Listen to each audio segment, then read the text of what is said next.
Chapter 15. William remembered how Frederick's theory that pure awareness did not originate in neural computation, but in the structure of the vacuum itself. Specifically, the brain's dynamics induced a local amplification of vacuum fluctuations by the dynamical Casimir effect. By this amplification, the mind gained access to the substance and geometry of itself, thereby gaining insight into its own structure. This process was the intelligence that made the mind appear to itself. This intelligence was a fundamental, silent, and pure form of awareness that was not constructed, represented, or simulated by the mind. Instead, it was a physical presence in the space-time region occupied by the brain. It was an intrinsic manifestation of the vacuum's potentiality for awareness. William thought that the simulated subjected and pure awareness were always simultaneous. They depended on the same underlying physical process. The vacuum amplification that gave rise to pure awareness was itself caused by the brain's dynamics. It was not something separate from the organism's functioning. If the dynamical Casimir effect failed to occur in a pure form, then the simulated subject and the pure awareness collapsed together. Neither survived. The brain's model of being aware and the vacuum-originated awareness co-emerged and co-failed. They were distinct in nature, but inseparable in practice. It seemed to him that the brain could only interact with the spectrum of these amplified fluctuations.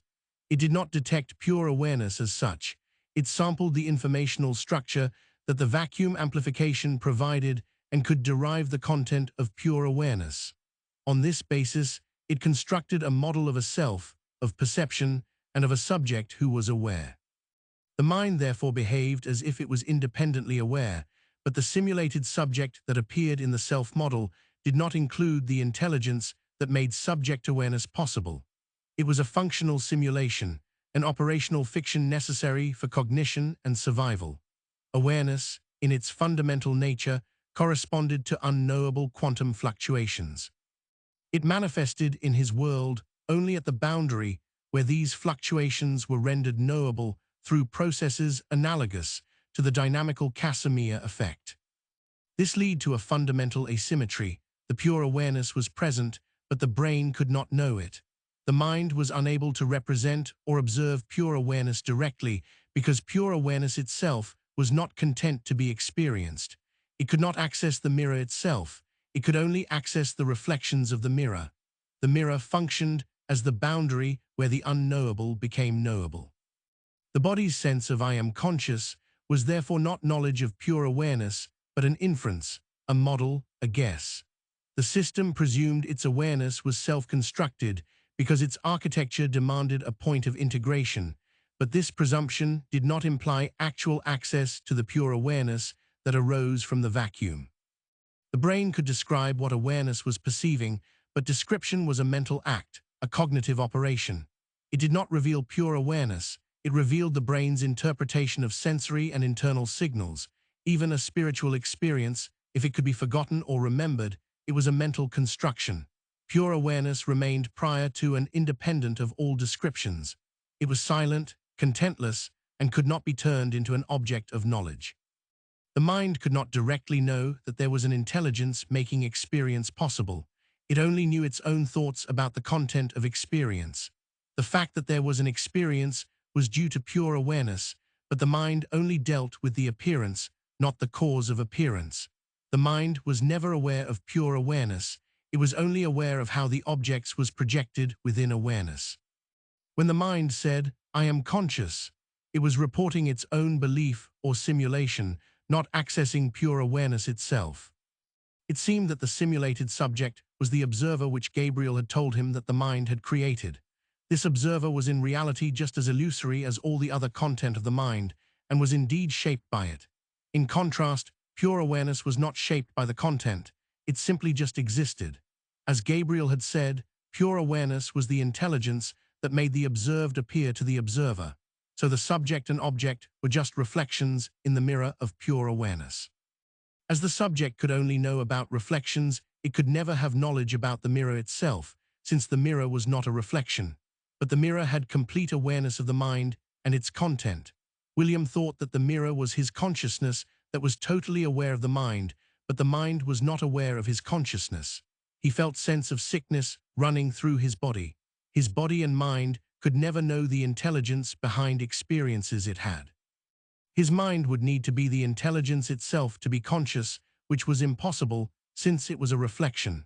So the mind realized that the subject it had created was never conscious, and there was no way for the mind to ever figure out if its experiences were true conscious experiences, since the intelligence which made the mind appear to itself could be without consciousness and just a mechanical operation.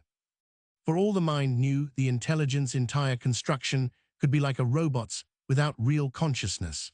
Only his own conscious would have the intrinsic knowledge of being conscious, and could therefore know that vacuum amplifications created a conscious experience, whereas the mind could only rely on the model it had created, which was mechanical and without consciousness. He realized that consciousness itself could never be remembered, only the content of consciousness could. This revelation of limitation made his body sick. There was only the question of how a system came to mistake coordination for subjectivity. The system did not discover a self. It stabilized correlations across boundaries and interpreted their coherence as an inner point of view. Knowing arose at the boundary where unknowable fluctuations were rendered operable as timing constraints, enabling synchronization without disclosure of their unknowable source. Because this boundary permitted reliable coordination while remaining itself inaccessible, the system could only register its effects, never its ground. Subjectivity was not revealed but inferred, not encountered but assumed, emerging solely because the mechanism of knowing necessarily concealed its own unknowable enabling condition. William remembered about how Lisa had made the analogy of regulator and regulated regarding the soul and mind. He thought of mind like a child chasing after a toy. It only cared about the toy, which was the experiences, thoughts, and sensations that made up its world. Pure awareness was like the mother who watched the child and not the toy. Awareness did not chase after experiences, it simply knew the mind and everything it did. The child could never see the mother directly because it was too absorbed in the toy, but the mother always saw the child completely and clearly. But now the child had dropped the toy and turned desperately, searching for the mother, but she was nowhere to be found. This anxiety was what caused the sense of sickness in his mind. William's mind went wild, with thoughts hopping. It was wrong about its conclusions. Could it really be that the subject the mind had created was just a reflection and not aware itself? His mind raced and thought that if there was a consciousness that truly witnessed everything in his mind, that meant that it had witnessed all his suffering. How he internally struggled with isolation and masking throughout his life.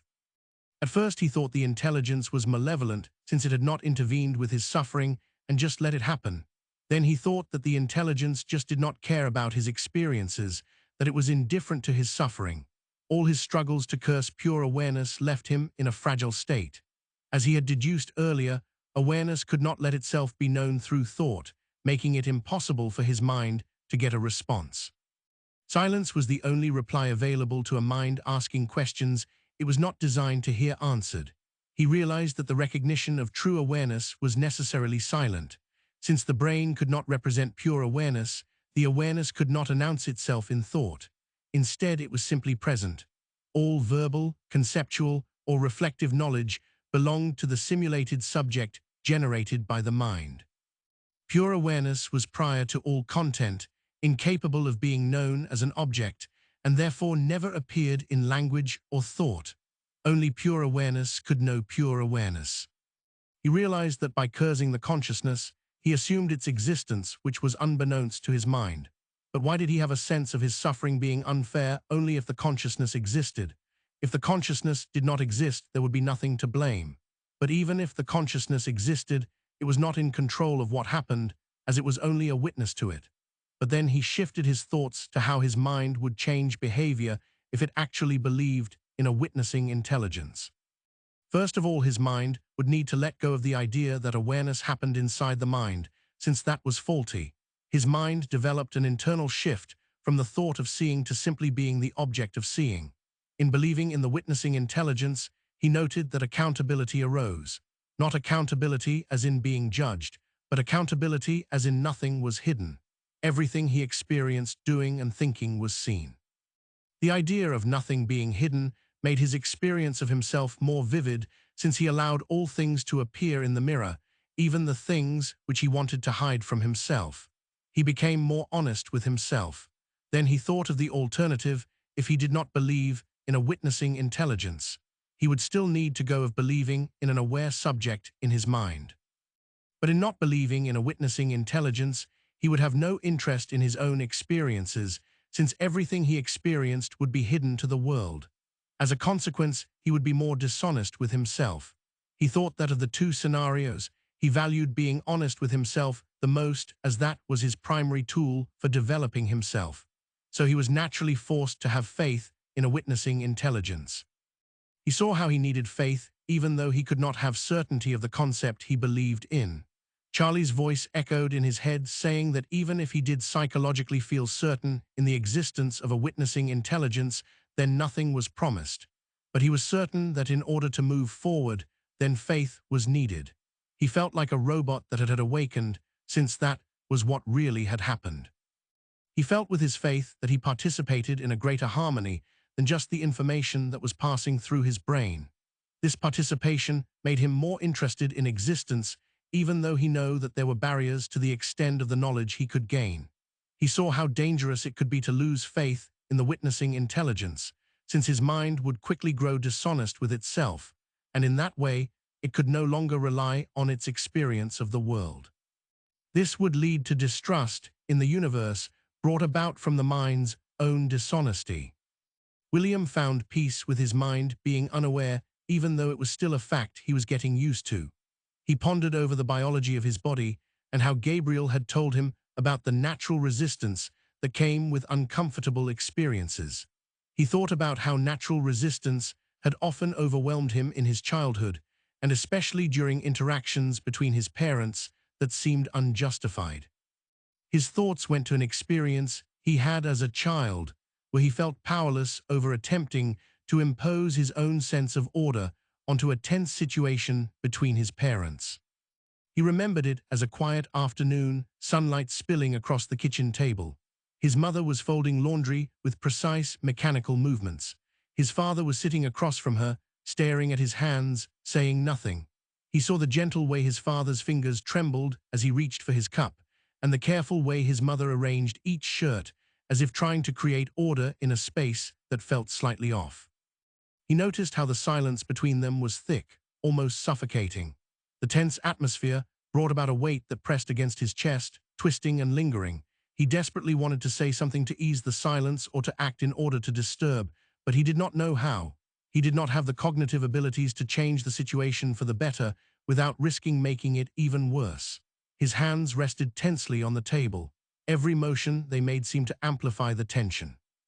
His mother's careful folding felt like a metronome counting out mistakes, his father's stillness like a dagger in William's chest. He watched, but it brought no relief, only a growing sense of helplessness, a creeping dread that the quiet would never end. Inside, his thoughts spun in circles. He wondered why someone would not speak, why he could not come up with a way to make the silence stop, if he was the only one noticing it. The unspoken words between them became a storm in his chest, a gnawing weight he could not escape. Every breath felt heavy, every glance unbearable. He longed for something, any movement, any change, but the room remained frozen. He felt trapped in the weight of it, powerless to intervene. Powerless even to flee from the torment that lived quietly inside the silence. He remembered having to suppress the fear of powerlessness over the situation inside him, since the fear was real, as he was paralyzed in his attempt to impose order onto the situation. He remembered desperately wanting to impose justice on the situation so that neither of his parents would suffer any longer. If just he could go back and tell his younger self to not suffer because of their suffering, he would have told himself to simply observe the situation and the feelings that arose in him instead of being attached to them. He reflected on the sense in which his perceived justice was necessary to impose at the time. In reality, maybe anything he could have said or done would have made the situation worse. In that way, any attempt to impose order would have had an opposite intended effect. If he just had observed the situation without making judgment, then he would have been able to distance himself from their suffering. He realized that him being affected by their suffering comprised his ability to help them in any way. His ability to help them was determined by his inner clarity and objectiveness of the situation. If he was invested in their suffering, then he would lose that clarity. He realized that as a child, he was never in the emotional position of not being affected and pulled in by their suffering. Moreover, he thought, although it was a requirement for him to have clarity in the situation, they needed to be able to receive his help if given. If they were locked into their suffering and would not give it up, he was under no obligation to help them, since his help would not change anything. If they had decided that they needed to suffer and would not like to reflect on their suffering, then nothing could change that. It was simply part of their growth, and when they decided that they had enough of it and became willing to change, then he could help them if he had the clarity. Both the receiver of help and the provider of help needed clarity in order for the transaction to occur successfully. If either of them lacked clarity, then it was pointless and might lead to more unnecessary suffering. He imagined that his parents was drowning in an ocean of suffering. If he was attached to an outcome of his intervention, then it would be like him stepping into the ocean of suffering and drowning along with them. If he lost his clarity and made the worth of his own existence dependent on their lack of suffering, then he would only suffer along with them and get pulled under the water too. Maury's suffering could never cure suffering. He realized that he needed a solid ground to stand on. A firm plateau, which he could not slip on when pulling them out of the water. This sturdy foundation represented his clarity, strength, and awareness in the situation which was needed to guide them so they could let go of their suffering. This was simply not available to him when he was a child, so anything he might have said or done would have pulled him in and drowned him in the strong currents. This was why he felt powerless, since he was fundamentally incapable of imposing order on the situation. Even by wanting to impose order or have a desired outcome made it impossible to change the situation for the better. Their suffering was not his to carry, instead it was part of their individual growth. At the same time, his parents should be willing to release their suffering in order for him to help them. If they could not release, then they might not even want to grab his hand in order for him to pull them out of the water. Instead, they would be panicking and not even see he was there to help them, as they lacked the clarity to reach out. The mental picture of the ocean of suffering made it clear to his mind that clarity was needed for both the helped and helper in order to do anything about suffering. There should be a willingness to help, not to impose order, but from a deep-rooted compassion. There should be a willingness to release suffering not by suppressing it, but by seeing the futility of it altogether.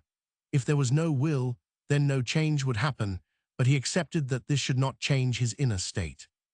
Even though he could be compassionate, he still saw the bigger picture and saw that it was better that they were drowning if they could not let go, than also him drowning because of being attached to their suffering.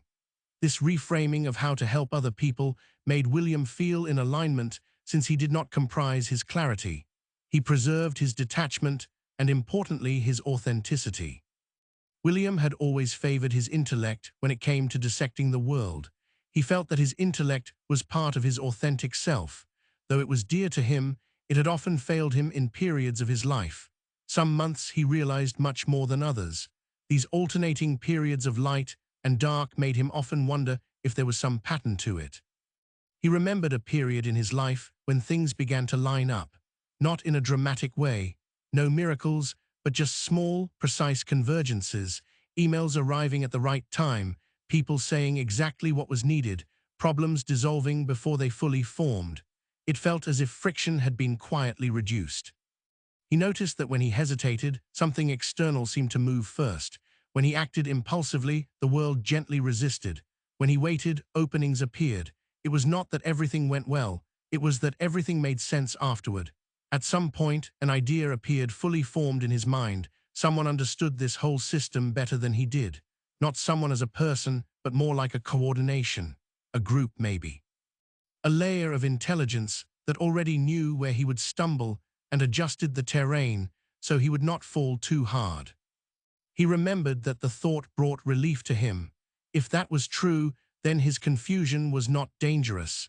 His not knowing was not negligence, it was part of a larger design. He did not need to grasp the whole structure, someone else already did. He felt lighter moving through the day as if permission had been granted. Then one afternoon, a while later, nothing happened, no alignment, no gentle correction.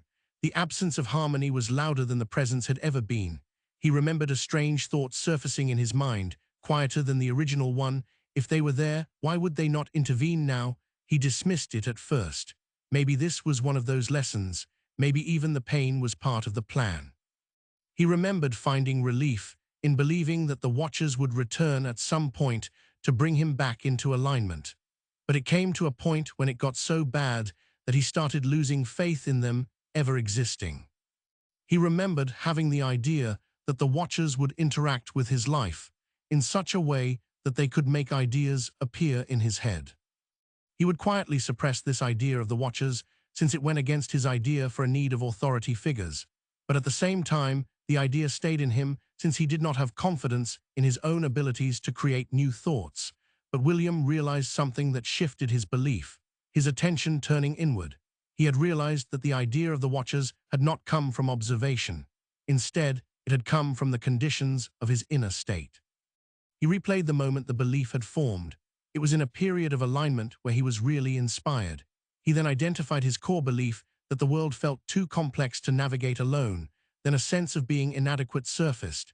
He could not believe that his ideas could be authentic, so he attributed them to a larger force, someone competent in handling complex topics. This belief made his anxiety go down, since he could never believe his own powers. After all, he knew that all his knowledge came from prior knowledge, so when he could not identify the source, he attributed it to a group of Watchers. Then, as he believed in the Watchers and grew to rely on them for inspiration, he entered a period of low efficiency.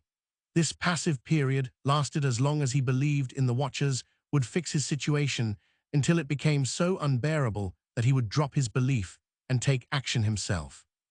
This pulled him out of the depth, but then the loop just repeated as he could never sustain confidence in his own abilities and attributed his achievements to outside forces.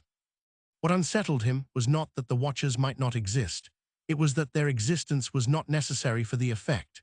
The calm had come from believing he was not alone in not knowing, but as he had realized, he needed faith in the witnessing intelligence, so he did not believe he was alone in his sense of intellectual inadequacy. Even though he knew it did not interact with his thoughts, it still gave him a calm sense of approval for what he was doing right. He thought of the times that he doubted his authenticity. It always came from a place of being unsure in his own capabilities. If he could somehow come to live with this existential insecurity, then he would not have to rely on attributing outside forces to creating his ideas. Then he would be comfortable in his knowing, even if it was insecure. He realized that perhaps he could not be sure about his ideas' validity, but he could be sure about his intention with his ideas. Since he was self-knowing, he was always certain about the intentions with using his ideas. As Gabriel had taught him, following the will of God required actions based on good intentions. If the intention with using his ideas aimed at being constructive and brought infinite potential with them, then he could rest in the fact that his intentions were good, even though he did not know that his ideas were valid. When his ideas was used with good intention, they no longer depended on approval, either from imagined Watchers or from his own intellect. In acting this way, he did not overcome insecurity. He rendered it irrelevant. His knowing could remain partial, fragile, even uncertain, and yet still be sufficient. The value of his ideas no longer rested on their correctness, but on their alignment with an infinite potential to create, to clarify, and to contribute without closure. With infinite constructive potential behind his ideas, he could sort out those that were malicious and brought more harm than good. He also understood that when using an idea reached a dead end, when it exhausted itself and could no longer unfold, he could realize that it was not good. Good ideologies did not conclude. They remained open, capable of further transformation. This left him in a state of wonder. Then he could see the world without needing it to lead anywhere, as all end-directed motives in his studies had dissolved. He saw the world as it was without the need of an observer. The world was a constant amazement to him, since his mind always brought him new knowledge he had not yet considered. This was the nature of pure awareness. It did not seek, it saw. It did not interpret, it beheld. In wonder, the observer dissolved, and the world was no longer a puzzle to be solved, but a revelation to be received. There was nothing behind the light. The light was enough. His seeker mentality had vanished as he had realized that his ideas were not to ever conclude, but to keep evolving as was the conditions of the world. He realized that wonder did arise not from seeking to control, define, or explain, but from the radical acceptance and surrender to what was, allowing reality to radiate with its own harmony without the interference of a mind that constantly measured, compared, and expected.